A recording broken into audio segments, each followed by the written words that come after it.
वज़ीर-ए-आज़म पाकिस्तान इमरान खान साहब की ज़ेर सदारत वफाकी काबीना का इजलास हुआ है और ये इजलास भी बड़ा अहम था क्योंकि आज इस इजलास में तमाम वफाकी वज़रा जो मौजूद थे इस इजलास में और बाकायदा तौर पर उनको इत्तेमाद में लिया गया। जो दौरा चीन था उस हवाले से और उसके अलावा मुख्तलिफ जो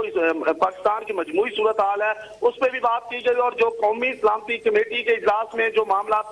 जेरे गौर आए उसको भी इस आज के जो ये वफाकी काबीना का इजलास है इसमें डिस्कस किया गया। और साथ ही साथ आज एक सर्कुलर भी जारी किया गया है कि वफाकी वुज़रा और उसके अलावा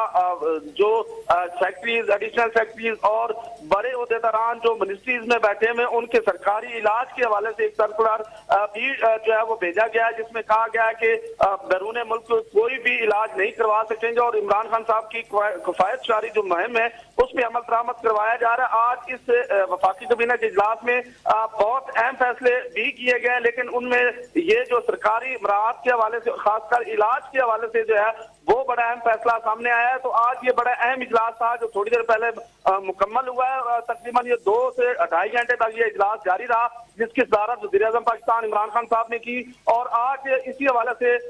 फवाद चौधरी जो वज़ीर इत्तलात और नशरियात हैं वो पाकिस्तानी कौम को आगाह भी करेंगे। जी बहुत शुक्रिया ज़मीर हुसैन हमें तफसीलात से आगाह करने के लिए।